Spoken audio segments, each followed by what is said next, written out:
దేవుడికి మనిషి అవసరం లేదు, కానీ మనిషికి దేవుడి అవసరం ఖచ్చితంగా ఉంటుంది. పరమాత్మ లేకపోతే ప్రకృతి లేదు. దేవుడు చేసిన సృష్టిలో ప్రకృతి ఒక భాగం. ఆ ప్రకృతి ద్వారానే మనిషికి ఆహారం లభిస్తుంది.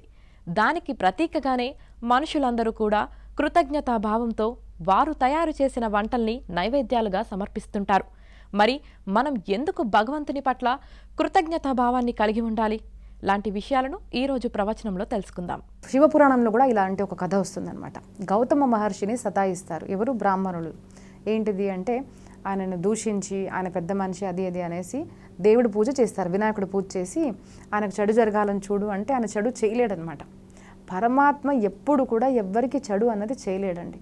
సో మీరు చెడు చేయాలి అన్న కోరికతో ఏ కర్మ చేసినా, ధనం సంపాదించినా, ఏ కర్మ చేసినా కూడా అది మనకు పూర్తి మనశ్శాంతిని, లక్ష్మిని ఇవ్వదన్నమాట. కాబట్టి అక్కడ అలక్ష్మి అనేది ప్రవేశిస్తుంది. అది మనము ప్రాక్టికల్గా చూడొచ్చు. కొంతమంది ప్రూవ్ చేయండి అమ్మా ఇవన్నీ ఉంటాయి అంటారు. No need to prove. నేను ఇప్పుడే మీకు ఉదాహరణ చెప్పాను కదండి, ఆ ఉదాహరణ మీరు చూడండి. మన చుట్టూనే మనకు అట్లాంటి వాళ్ళు కనిపిస్తారు. అంతా ఉంది కానీ బాధలు ఎందుకు? కలహాలు, పోరాటాలు, ఎప్పుడు కోర్టు కేసులు, లేదంటే ఎప్పుడు డాక్టర్ దగ్గర విజిట్స్. ఎందుకు అలా అవుతుంది? ఒక మంచి సంతానం కలగకపోవడం. ఎందుకు ఇవన్నీ అవుతాయంటే తప్పుడు మార్గంలో ఏదో ధనం ఖచ్చితంగా ఇంట్లో వచ్చి ఉంటుంది. ఆ అలక్ష్మి స్వరూపాన్ని ఇప్పుడు మీరు ఇంకో ప్రశ్న అడగొచ్చు, మరి మాకు తెలియకుండా వచ్చిందనుకో అమ్మ, మేము ఏం చేయాలి అంటే అందుకోసమే మన దగ్గర డొనేషన్ అన్న కాన్సెప్ట్ అండి. అంటే దానము. మన సనాతన ధర్మంలో కూడా మీరు సంపాదించిన దాంట్లో దశమాంశము అందరూ డొనేట్ చేయాలి, దానం ఇవ్వాలి అంటారు. కానీ మనం ఎప్పుడు ఫోర్స్ చేయము మీరు ఖచ్చితంగా ఇవ్వాలి అనేసి. ఎందుకు అంటే ఇక్కడే ఇవ్వాలి అక్కడే ఇవ్వాలని కాదు. కానీ మన దగ్గర ఏం చెప్తారు సనాతన ధర్మంలో అంటే మీరు ఏదైతే సంపాదిస్తున్నారో అది నేను, నా భార్య, నా పిల్లలు అంతే అని కాదు. మనం ఏదైతే సంపాదిస్తామో అది ఖచ్చితంగా కొంతమందికి మనం ఇవ్వాల్సి వస్తుంది. ఇప్పుడు మీరు చూడండి, మీకు ఇష్టం ఉన్నా ఇష్టం లేకున్నా కొంచెం మన పరివారానికి ఇవ్వాలి. మీరు సంపాదించారు, భార్య పిల్లలకి వీళ్ళందరికీ పెట్టాలి. కొంచెం భాగము మన ఇంట్లో చుట్టాలకి పెట్టాలి, కొంచెము మన మిత్రులకు పెట్టాలి. అలాగే సమాజంలో మన చుట్టూ ఎక్కడైతే అవసరం ఉందో అక్కడ కూడా మనము ధనం ఇవ్వడం అవసరము. పేదవాళ్ళు అనుకోండి, వాళ్ళ పెళ్ళిళ్ళు చేయించడము, వాళ్ళ ఎడ్యుకేషన్కి చేయడము. అంతేకాకుండా గుడ్లల్లో కూడా మనం ఇవ్వడము మన ఆచారము. ఎందుకు గుడ్లో ఇవ్వాలండి? ఎందుకు ఇవ్వాలి? దేవుడికి ఏం తక్కువ ఉందా? దేవుడి దగ్గర డబ్బు లేదా అంటారు. దేవుడికి మన అవసరం లేదండి, మనకు దేవుడు అవసరం అంది. అది గుర్తుపెట్టుకోండి. దేవుడే పూలు పళ్ళు ప్రకృతిని రచించిన మనిషి వాళ్ళని నాకు ఒక 10 ఫ్రూట్స్ పెట్టు అంటాడా? మీరు ఎప్పుడన్నా చూసారో ఒక 10 పళ్ళు స్వామివారి ముందు పెడితే దాంట్లో నుంచి ఒక 2 తీసేశారు, అలా ఉంటుందా? కాదు. ఆ ఫలాన్ని ఎందుకు మనం పెడతాము అంటే స్వామి నువ్వు ప్రసాదించావు కాబట్టి మాకు ఈ పూలు పండ్లు ప్రకృతి గాలి ఇవన్నీ మాకు దొరికాయి. So it is a gratitude అనమాట. థ్యాంక్ యూ, నువ్వు నాకు ఇచ్చావన్నది నేను మర్చిపోలేదు అన్న భావనతో మనం దేవుడికి నైవేద్యం పెడతాం. కానీ ఆయన ఏదో ఆకలితో చచ్చిపోతున్నాడు, ఆయనకు డబ్బులు కావాలి, ఆయనకు ఫలం కావాలి, ఆయనకు భోజనాలు కావాలని కాదు. ఇది మన భావన వల్ల అనమాట.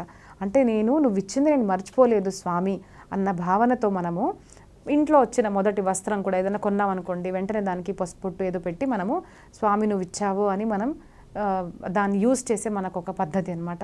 కొత్త ఇంట్లోకి వెళ్ళాము, పూజ చేస్తాము. ఎందుకు? ప్రకృతినే లేదనుకోండి, పరమాత్మ లేడు అంటే ప్రకృతి లేదు. ప్రకృతి లేదు అంటే మనం బతకగలుగుతాము? అన్నీ పోనివ్వండి, గాలి లేదు. మనం కోవిడ్లో చూసాం కదండి, గ్యాస్ సిలిండర్స్ కోసం ఎంతమంది చనిపోయారు చెప్పండి. అలాంటి గాలిని మనం ఇలా పీలుస్తున్నాము, మనం అసలు అర్థం కూడా అవుతుందా అండి? మనం పీలుస్తున్నాము, ఆక్సిజన్ తీసుకుంటున్నాము, కార్బన్ డైఆక్సైడ్ వదిలేస్తున్నాము. అర్థమవుతుందా? సో అలాంటి పరమాత్మను ఒక థ్యాంక్స్ గివింగ్ అనమాట. పరమాత్మ నువ్వు మాకు ఇచ్చావు కాబట్టి మేము ఇప్పటికీ బతుకుతున్నాము అన్న థ్యాంక్స్ గివింగ్ కోసం మనము నైవేద్యం అనేది పెడతాము. అలాంటి గుడ్లలో డొనేషన్ ఎందుకు ఇస్తామండి? ఎందుకు అంటే చాలామందికి తెలియని విషయం. ఎందుకు అంటే మన భారతదేశంలో ఎన్నో సంవత్సరాల తరబడిగా ఇన్వేషన్స్ జరిగాయండి.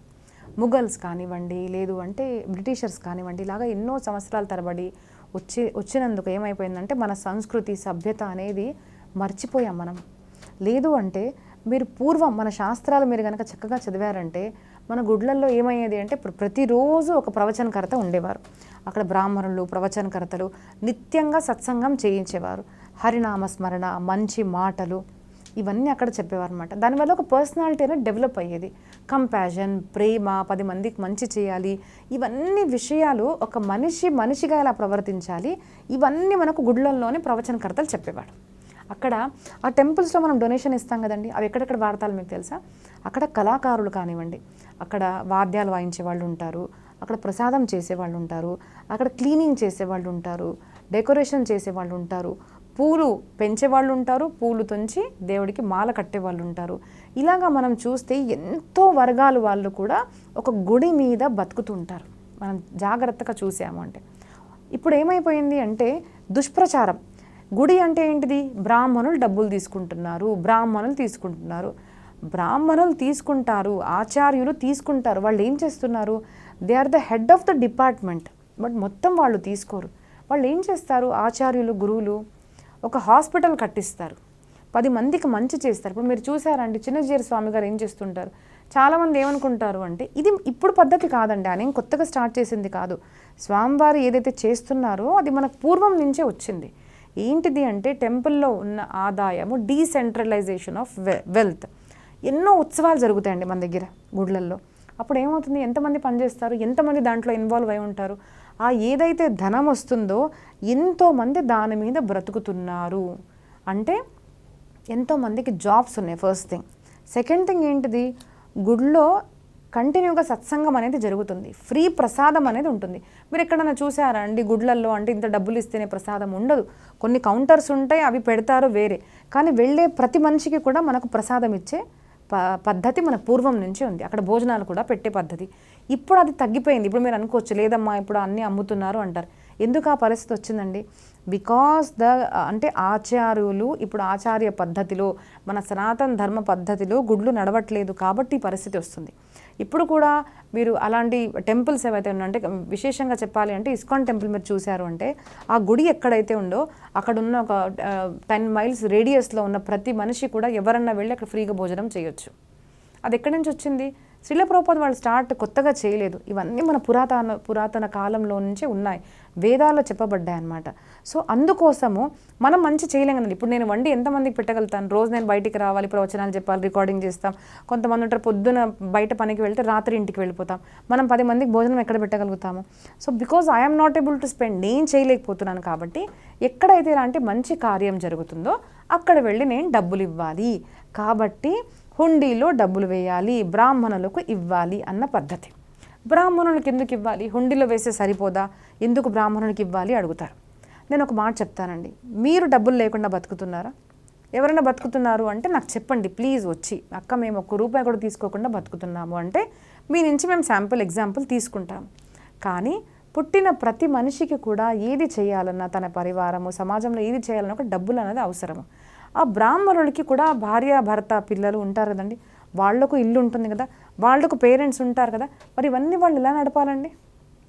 వాళ్ళు ఒక బ్రాహ్మణుడు అంటే ఎలాగా అసలు ఒక చిన్ని బాలుడిని ఒక 8 ఇయర్స్ అనుకోండి, ఒక 5 to 8 ఇయర్స్ ఏజ్లో మౌంజీ బంధనం చేసేస్తారు, అంటే ఉపనయన సంస్కారం చేస్తారు. ఆ చిన్ని బాలుడిని గురుకుల పద్ధతి ఇప్పుడు కూడా గురుకులాల్లోనే పంపిస్తాడు. వాళ్ళు ఎప్పుడు లేస్తారు తెలుసా? మార్నింగ్ 4 o'clock లేసి, అంటే పొద్దున్న 4కు లేసి వాళ్ళు ఎన్నో వేద మంత్రాలు కంఠస్థం చేసుకుంటారు.